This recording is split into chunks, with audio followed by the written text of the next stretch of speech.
20절로 25절 말씀까지 교독으로 말씀을 보겠습니다. 제가 먼저 20절 말씀 봅니다. 여러 날 동안 해도 별도 보이지 아니하고 큰 풍랑이 그대로 있으며 구원의 여망마저 없어졌더라.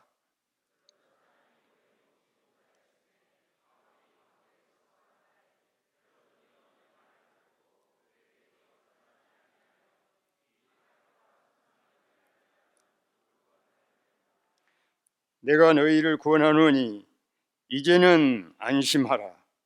너희 중 아무도 생명에는 아무런 손상이 없겠고 오직 배뿐이리라.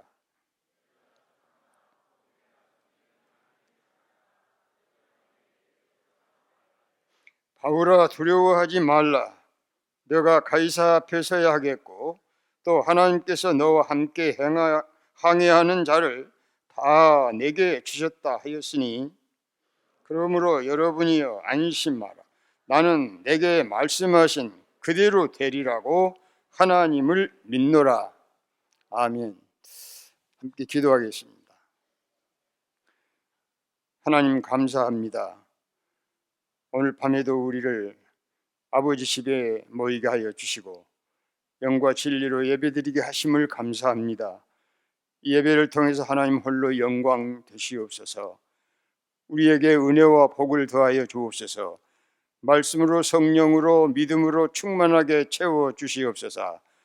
험난한 이 세상을 믿음으로 말씀을 붙잡고 담대하게 능력 있게 살아가는 삶의 승리가 있게 인도하여 주옵소서. 말씀 전할 이 종을 붙잡아 말씀의 도구로만 써주시옵소서. 예수님 이름으로 기도하옵나이다. 아멘.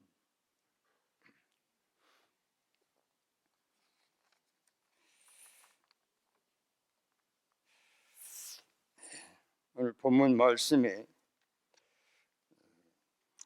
22절에도 내가 너희를 구원하노니 이제는 안심하라. 또 25절에도 여러분이여 안심하라. 안심하라는 말씀이 거듭 되어 있어서 좀 제가 주목하면서 생각을 좀 해봤습니다.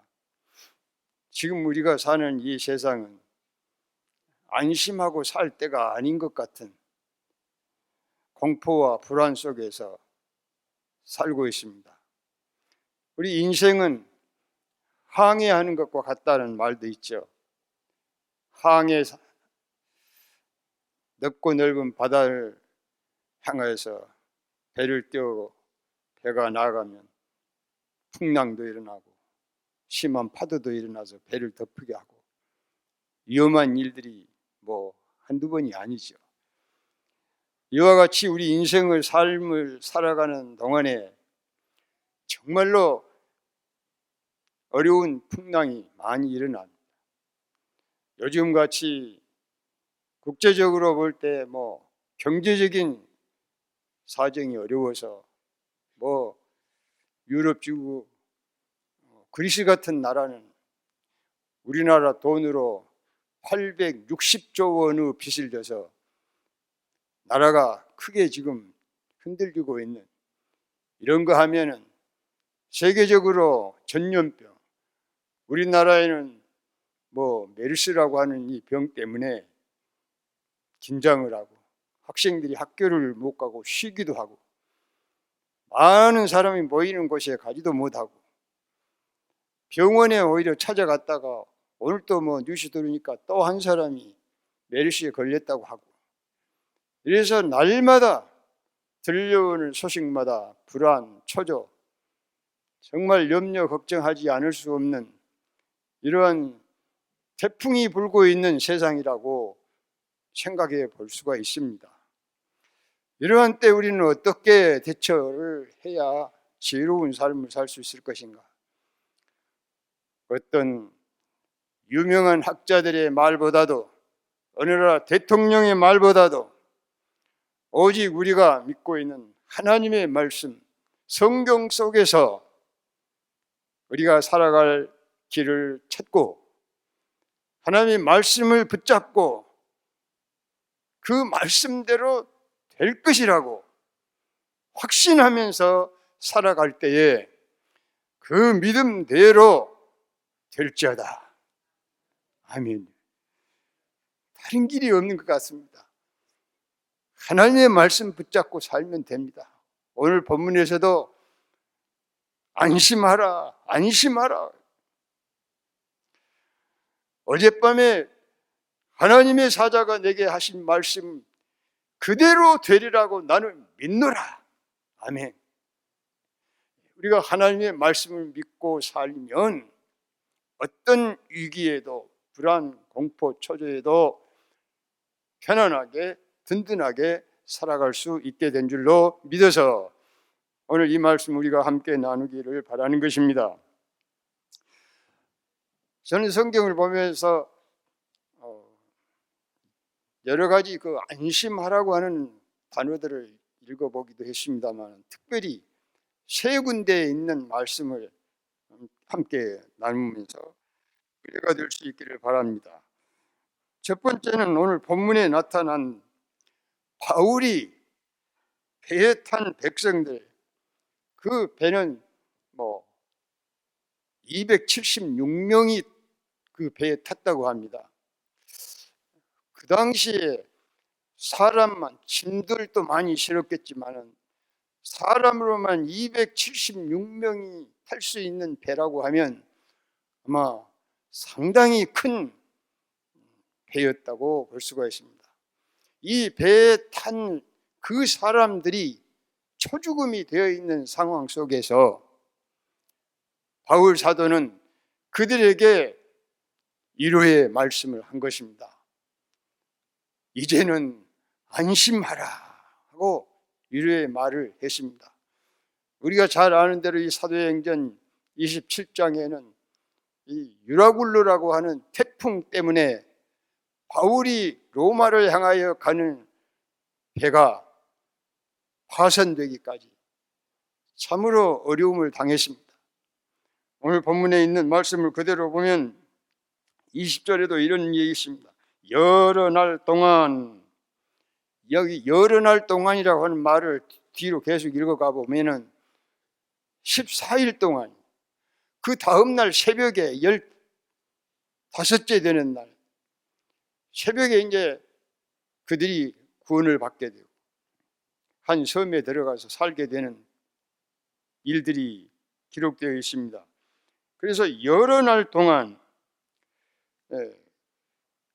해도 별도 보이지 않고 큰 풍랑은 그칠 줄 모르고 계속해 갔습니다. 이 메르스 질병 이것이 그치지 않고 계속 지금 가고 있는데 이보다도 더 그 당시에 위협을 주었던 그 풍랑, 유라굴로라고 하는 이 태풍, 정말 그 배에 타고 있는 사람들에게는 어마어마한 두려움이 있는 그런 지경이었습니다. 그들이 지금까지 14일 동안을 먹지도 못하고 저대로 잠을 잘 수 있겠습니까? 멀미도 했겠고 지치고 배에 있는 귀중품 짐들을 다 바다에 내버려야 하고 이런 상황 속에서 정신이 오락가락하는 죽기 직전에 있었던 것입니다. 그래서 오늘 본문의 말씀 뭐라고 표현하십니까? 구원의 가망이 없는 때라 했습니다. 구원의 가망이 없는 그런 상황 속에 이르렀습니다. 죽음 직전에 있는 것을 말하겠습니다.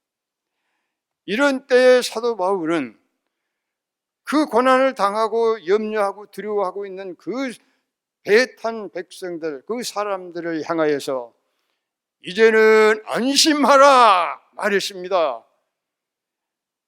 어떻게 그렇게 말할 수 있겠습니까? 저는 미쳤나 할 수도 있을 것이요. 이 상황 속에서 이제 안심하라니 무슨 말이냐? 이해가 되지 않을 말일 것입니다. 그러나 사도 바울은 거듭 안심하라고 했습니다. 여러분, 사도 바울이 이 말을 할 수 있었던 것은 어젯밤에 하나님의 사자가 내게 하신 말씀 그대로 이루어지리라고 나는 믿습니다. 나는 믿는다는 그 믿음이 있기 때문이었어요. 여러분 믿음이 있죠? 믿음으로 살고 있죠? 우리가 정말로 믿음이 있다고 하면 이런 말을 할 수가 있습니다. 이런 위로를 할 수 있습니다. 이런 권면을 할 수가 있습니다. 우리 주변의 불안 공포 속에 떨고 있는 그 많은 사람들에게 어떤 말을 우리가 위로할 수 있고 힘을 줄 수 있겠습니까? 바울이 믿는 하나님, 우리가 믿음으로 말미암아 하나님의 말씀대로, 우리가 듣고 배운 하나님의 말씀대로 너희는 근심하지 말라, 염려하지 말라, 두려워하지 말라, 이런 말씀들을 우리가 듣고 배웠기에 그 말씀 우리가 그대로 믿는다면 그렇게 그 말을 자신 있게 말할 수 있다 그 말입니다. 그래서 불안 속에 떨고 있는 사람들에게 안정을 시키고 안심하게 하고 그들을 권면하여 평안을 얻을 수 있도록 하는 거, 우리 그리스도인들의 사명이 아닐까요? 사도 바울은 그렇게 본을 보여주셨지 않습니까? 그 위기에 처했을 때 우리도 이러한 때에 믿음을 갖고 그런 귀한 말씀을 나누며 서로 이루어할 수 있는 일들이 있어질 수 있기를 바랍니다. 본문 21절의 말씀 보면 여러 사람이 오래 먹지 못하였음에 바울이 가운데 서서 말하되 여러분이여 내 말을 듣고 글에 대해서 떠나지 아니하여 이 타격과 손상을 면하였더라면 좋을 뻔하였도다. 그러나 자기 말을 듣지 아니하고 선주들과 선장의 말을 인솔자 백부장은 선주의 말을 듣고 바울의 말을 믿지 않았습니다. 바울은 그 미항이라고 하는 항구에서 작은 항구인 줄 압니다. 거기에서 겨울을 지나고 따뜻한 봄이 되면 그 태풍 위험을 물러간 다음에 안전할 때 떠나가면 좋겠다고 건면했지만은 그 바울의 말을 듣지 않았습니다. 세상 사람들은 우리 예수 믿는 사람이 예수 믿자 그러고 옳은 길 가자고 좋은 말을 해도 잘 들으려고 하지 않습니다. 그런다고 우리가 낙심해야 되겠습니까? 할 말은 해야죠. 복음은 전해야죠. 오히려 그들에게 큰 소리 칠 때가 옵니다. 봐라, 내가 이러하지 않았더냐? 왜 그때 내 말을 듣지 않았냐? 하면서 우리가 큰 소리를 칠 수가 있죠. 본문에서 우리는 바울 사도가 그렇게 할 수 있었던 것을 우리는 보게 됩니다. 그때 내가 미항이라는 항구에서 떠나지 않고 겨울 지나고 가면 좋지 않겠냐고 했는데 왜 내 말을 듣지 않냐고 이 고난을 당하게 되느냐 하면서 잠깐 그때의 자기 말을 듣지 않았던 것을 깨우쳐 주면서 회개할 기회를 주는 거죠. 그렇게 하면서 이제 하나님을 믿는 사도 바울은 믿는 자답게 그들 앞에 자신 있게 말합니다. 이제는 안심하라. 너희를 구원하노니 안심하라. 너희 중에는 아무도 생명에는 아무런 해를 입지 않을 것이다. 다만 이 배만 파손될 것이라. 이 배만 부서질 것이고, 그러나 우리는 한 사람도 생명에 아무런 해를 입지 않게 될 것이라는 이런 자신 있는 얘기를 하게 되십니다. 이건 자기 생각으로 하는 것이 아닙니다. 어젯밤 하나님의 사자가 내게 주신 말씀, 바울 사도는 그 말씀을 들었기에 믿었기에 자신 있게 말할 수 있는 것입니다. 정말로 나는 이 사도 바울의 그 담대함을 10번 100번 배우고 싶어요. 그렇게 해보고 싶어요. 그렇게 해도 잘 안 됐다. 전에 제가 얘기했던 대로 제가 갈릴리 바다에 가서 설교를 하라 해서 바다에 배우기 위해서 선생님이 설교를 하면서 바람아 바다야 잔잔하라 하고 제가 제목을 해갖고 그렇게 했어요. 바람과 바다에 잔잔하라 했더니 아주 잔잔했어요. 여러분 내 말을 잘 들은 것 같죠? 그런데 그날은 아예 태풍이 없었어요. 그날은 아예 바람이 없었어요. 잠잠했어요. 그렇기 때문에 그 말이 먹혀 들어간 것이었죠. 잠깐 웃으면서 우리가 이런 말씀을 듣고 지나갑니다만, 바울 사도가 지금 그 지경에서 이런 이야기를 할 수 있었다는 것은 얼마나 통큰 말입니까? 담대한 말입니까? 믿음의 말입니까? 우리가 이렇게 말할 수 있는 담대함과 믿음이 있어야겠다, 그런 생각으로 말씀을 드립니다. 바울아, 두려워 말라. 너가 가이사 앞에 서야겠고 또 하나님께서 너와 함께 항해하는 자를 다 내게 주셨다.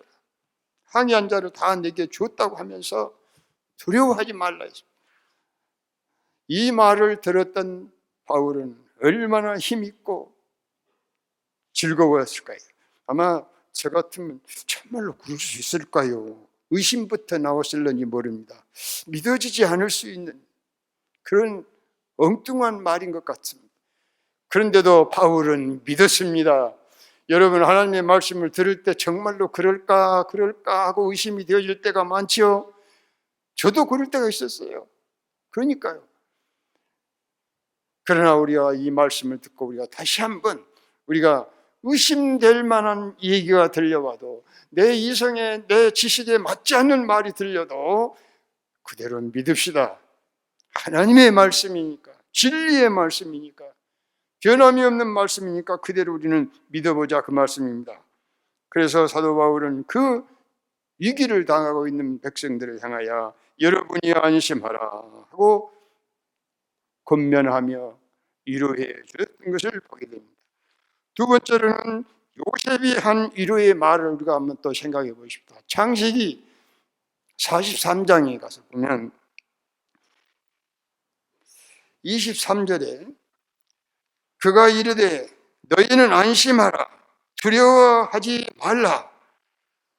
너희 하나님, 너희 아버지의 하나님이 재물을 너희 자루에 내어 너희에게 주신 것이니라. 너희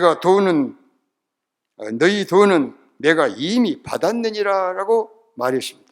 이게 무슨 말입니까? 요셉이 그 형들에게 하는 말입니다. 그 형들은 어떤 사람들입니까? 요셉이 어렸을 때 죽여버리려고 깊은 웅덩이에 빠뜨려 놨다가 그 다음에 다시 꺼내가지고 지나간 노예상들에게 은 20을 받고 팔아버린 것입니다. 노예로 만들어버린 형들입니다.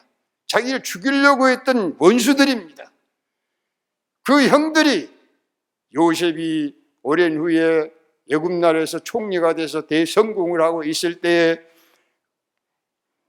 그 형들이 사는 나라에 흉년이 들어가지고 먹을 것이 없으니 양식을 구하려고 애굽까지 찾아왔던 것입니다. 찾아온다고 왔는데 원수는 애나무다리에 만나더라고.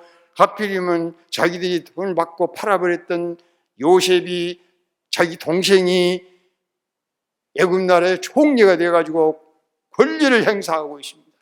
그 앞에 엎드려진 형들이었습니다. 두려워 떨고 있었습니다. 그때 바로 요셉은 자기 사랑하는 동생 베냐민까지 데려오라고 해가지고 1차, 2차로 이렇게 해서 데리고 왔습니다. 베냐민을 바라본 이 요셉은 그 동생 베냐민을 얼싸안고 울고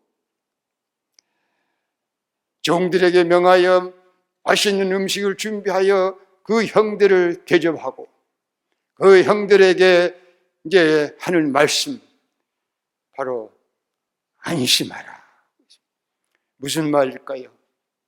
나는 여기서 여러 모양으로 생각을 해봤습니다만 짧은 시간에 다 말씀드릴 수는 없고, 형들의 과거에 잘못된 것, 그 죄된 것을 용서해 주겠다는, 용서하겠다는 그런 위로의 말씀이라고 생각을 해 보았습니다.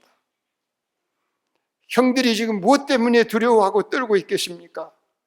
과거에 자기들이 동생 요셉에게 잘못했던 것 때문에 양심의 가책을 받고 지금 떨고 있는 것입니다. 그때에 요셉은 그 형들을 향하여 안심하라고 말합니다. 이제는 안심하라.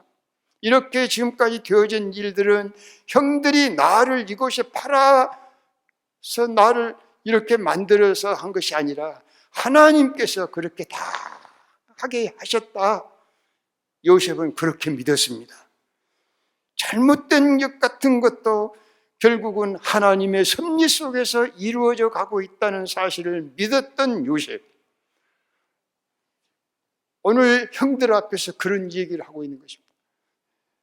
양식 자루에 돈이 들어있던 거, 그런 것이 다 하나님이 그렇게 하게 하셨다고 얘기하면서 형들은 죄가 있는 것이 아니고 형들이 그렇게 한 것이 아니고 하나님께서 다 그렇게 섭리해서 한 것이라고 요셉은 그렇게 믿었습니다. 형들은 그렇게 믿을 수가 없는 일이죠. 그러나 요셉은 그렇게 믿었습니다. 우리들이 그렇게 믿어야 합니다. 작은 일, 큰 일, 좋은 일, 굳은 일, 어떤 일이고 되어져 가는 과정을 다 지켜보면 하나님께서 다 행하신 일들입니다.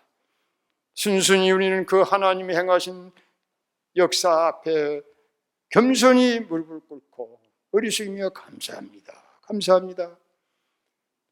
하나님이 이렇게 해주셨습니다. 감사합니다 할 수 있기를 바랍니다. 정말 우리 요셉이 그 형들을 과거의 죄를 다 잊어버리고 용서하는 그 용서하는 마음 우리들도 배울 수 있기를 바랍니다. 예수님께서도 용서하는 법을 가르쳐 주시기도 했죠. 용서하는 법을. 그래서 마태복음의 성경을 찾아보면 그런 말이 있습니다. 마태복음 6장 14절 15절에 보면 너희가 사람의 잘못을 용서하면 너희 하늘 아버지께서도 너희 잘못을 용서하시려니와 너희가 사람의 잘못을 용서하지 아니하면 너희 아버지께서도 너희 잘못을 용서하지 아니하리라. 사람들의 잘못을 용서하라고 그랬습니다. 그러면 하늘에 계신 너희 아버지께서도 너희 잘못을 용서해 줄 것이라고 했습니다. 예수님이 가르쳐 주신 용서 방법들입니다. 그리고 베드로가 물었을 때 예수님께서는 뭐라고 하셨습니까? 70번씩 7번이라도 용서하라고.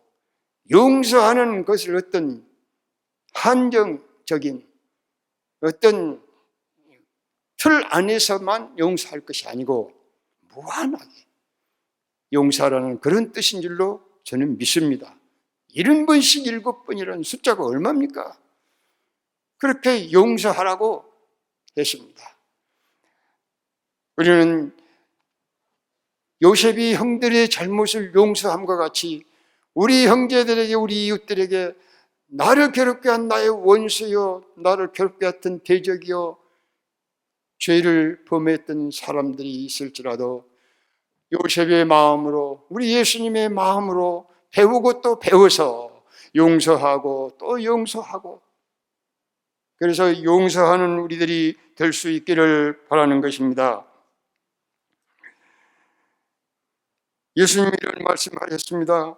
마태복음 5장 38절 이하에 보면 또 눈은 눈으로 이는 이로 갚으라 하였으나 나는 너희에게 이르노니 악한 자를 대적하지 말라.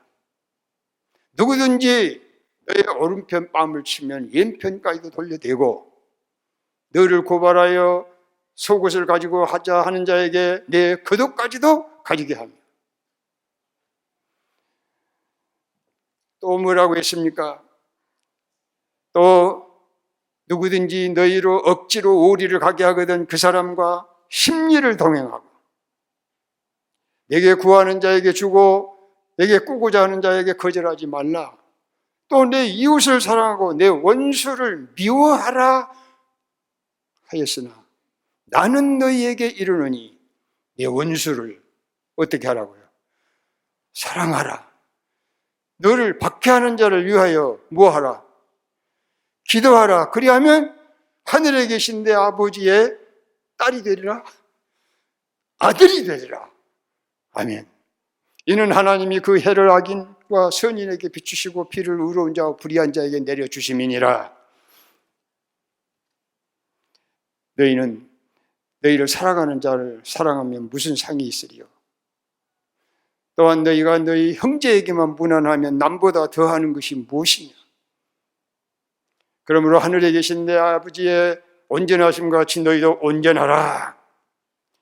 이렇게 예수님은 가르치십니다. 원수를 미워하라고 구약 성경의 율법에 명시되어 있지만 나는 너희에게 이르노니 내 원수를 사랑하고 너를 박해하는 자를 위하여 기도하라. 그리하면 하늘에 계신 내 아버지의 아들이 되리라. 얼마나 감격스러운 말씀들인지 모릅니다. 이런 말씀들을 우리 마음속에 새겨두고 원수를 대할 때 나는 어떻게 해야 되냐? 무조건 용서입니다. 성경은 무조건 용서입니다. 이유를 따질 것이 아니라 대가를 받고가 아니라 무대가로 용서입니다. 이것이 예수님이 가르쳐 주신 용서법들입니다. 그 외에도 많이 있지만 사랑하는 성도님 여러분, 우리 예수님도 요셉처럼 형제들의 죄를 용서해 달라고 하는 용서의 교리를 가르쳐 주셨습니다. 다음으로는 예수님께서 이루해 주신 말씀이 있습니다. 예수님의 권면, 마태복음 9장 2절의 말씀 보면은 침상에 누운 중풍병자를 사람들이 데리고 오거늘 예수께서 그들의 믿음을 보시고 중풍병자에게 이르시되 작은 자야 안심하라. 중풍병든 자를 네 사람이 메고 예수님 앞에 왔습니다. 그들을 보신 예수님께서는 작은 자야 안심하라. 내 죄 사함을 받았느니라 하면서 죄 사함을 받았고 또 나중에 이어서 하는 말씀이 내 상을 들고 걸어가라. 걸어가라. 이렇게 해서 병든 자를 향하여 예수님께서 하신 말씀이 안심하라. 내 죄 사함을 받았느니라. 안심하라. 얼마나 병 때문에 우리들이 염려하고 고생합니까? 질병 때문에 약으로 살고 늙으면 약봉지가 떨어지지 않고 약으로 산다고 하더니 정말 저도 늙어가니까 조금 오래 살아보려고 욕심내서 그런가 그냥 우리 목사님 말대로 하나님이 부르시면 그냥 가면 될 것인데 하루라도 더 살아보려고 약을 타다가 약봉지를 놓고 약을 먹어요. 약을 먹는다니까요. 나도 어차피 사는 동안에 좀 건강하게 살아야지 하나님께 영광 가리지 않게 하려고 또 그런 또 결론도 할 수 있어요. 하나님께 영광 가리지 않으려고 조금 더 오래 살다 가려고 약을 더 먹고 건강하게 살려고 합니다. 사랑하는 성도님 여러분, 우리 모두가 병 때문에 죽을 지경에 이른 그런 때가 많습니다. 불안과 공포 속에서 날마다 무슨 병, 질병 고생합니다. 그러나 이런 병든 자들을 향하여 우리 예수님이 말씀합니다. 안심하라. 작은 자야 안심하라. 이제는 안심하라고 말합니다. 또한 마태복음 14장 25절 이하에 보면은 밤사경에 예수께서 바다 위로 걸어서 제자들에게 오시니 제자들이 그가 바다 위로 걸어오심을 보고 놀라 유령 귀신이라고 말이겠죠. 유령이라 하며 무서워하여 소리 지르거늘 예수께서 즉시 이르시되 뭐라고 했습니까? 안심하라. 귀신을 만난 제자들, 바다에서 풍랑을 만난 제자들, 주변이 캄캄한데 풍랑은 일어나서 배가 뒤집혀지려고 하는 그런 위기를 만난 제자들 앞에 예수님은 물 위로 걸어오셨습니다. 물 위로 걸어오시면서 내니 두려워 말라. 안심하라. 제자들에게 안심을 시켜줬습니다. 안심하라. 우리가 이 세상의 풍랑 때문에 또는 우리 주변 환경이 캄캄하고 어려우실 때에 만나서는 안 될 원수 같은 대적을 만났을 때 얼마나 두려워합니까? 그러나 그 대적 가운데 우리 눈에 보일 때는 유령으로 보이는 그가 바로 우리를 구원하러 오시는 예수님이 되실 때도 있다는 사실을 우리는 기억해야 합니다. 기억해야 됩니다. 내 앞에 원수 같고 대적 같고 나를 괴롭히는 자같이 나타난 그 어떤 자가 어쩌면 그가 예수님처럼 나를 위하는 자가 되어질 수도 있더라는 것입니다. 하나님이 섭리하시면 그렇게도 섭리를 하신 줄로 믿으시길 바랍니다. 그런 가운데서 우리는 어떤 일을 만나든지 두려워하지 말아야 하겠습니다. 마태복음 8장에는 예수께서 배에 오르심에 제자들도 따랐더니 바다에 큰 놀이 일어나 배가 물결에 덮이게 되었을 때 예수께서는 주무시는지라 그 제자들이 나와 깨우며 이르되 주여 구원하셔서 우리가 죽겠나이다. 예수께서 뭐라고 했어요? 이르시되 어찌하여 무서워하느냐 믿음이 작은 자들아.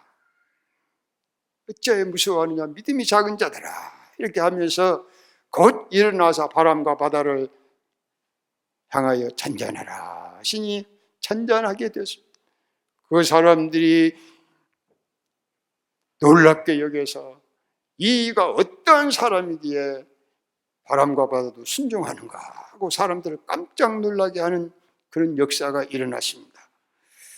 사랑하는 성도님 여러분, 우리는 이렇게 두렵고 놀랍고 떨리는 이런 위험 속에 있을 때에 주님의 음성을 들어야 되겠습니다. 믿음이 작은 자들아 왜 무서워하느냐?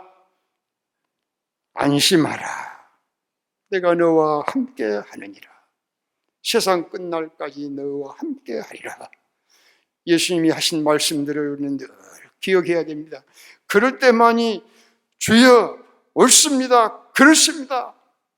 네, 그렇게 해야죠 하고 새 힘을 얻어서 나아갈 수 있게 된 줄로 믿으시기 바랍니다. 이제 결론적으로 말씀을 나누고자 합니다.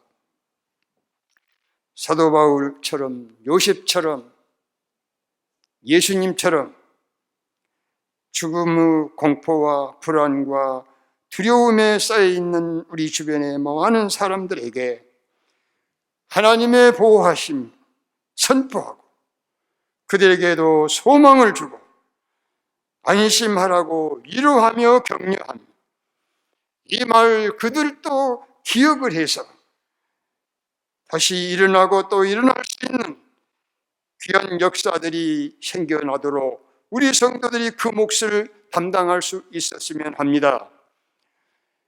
276명의 배에 탄 선원들은 바울 사도의 권면의 말을 듣고 이제 안심하고 떡을 먹으라고 했어요.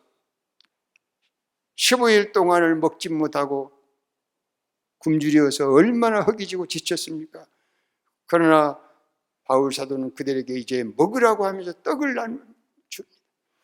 그 모두가 이제 그 말을 믿고 안심하며 그 떡을 모두 받아 먹었습니다. 바울의 말을 이제 들었습니다. 전에는 듣지 않았던 사람들이 이제는 들었습니다.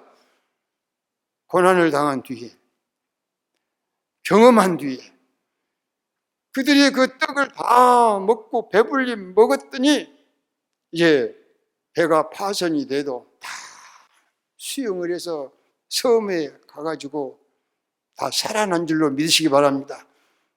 놀라운 역사 어디서 일어납니까? 여호와의 말씀, 어젯밤에 주의 사자가 하나님의 사자가 내게 하신 말씀 그대로 되리라고 나는 믿노라고 했던 사도 바울의 말대로 그 말을 듣고 그런가 보다 하고 이제 인정이 가고 믿어진 그분들에게 이제 생명의 역사가 일어난 것입니다. 그들이 다 죽지 않고 다 살아나게 됐습니다. 말씀대로 살았습니다. 기적입니다. 오늘 여러분과 나는 바울 사도가 백성들에게 떡을 먹이듯이 우리도 떡을 먹여야 되겠습니다. 굶주리고 지쳐있는 자들, 영적 양식을 먹지 못해서 굶주리고 있는 영의 양식, 떡, 생명의 떡 되신 예수 그리스도를 전하고 예수님을 믿도록 해서 생명의 떡 되신 예수님을 믿음으로 말미암아 생명의 역사가 모두 일어날 수 있는 귀한 결과가 이루어질 수 있었으면 하고 간곡한 마음으로 말씀을 드렸습니다. 생명의 떡 예수님 모두에게 필요합니다. 그 떡만 있으면 모두 안심할 수 있습니다. 살아날 수 있습니다. 주변이 흔들려도 지구가 파손돼서 멸망을 당해도 생명의 떡을 먹는 자는 영원히 살게 될 줄로 믿으시기를 바랍니다. 기도하겠습니다.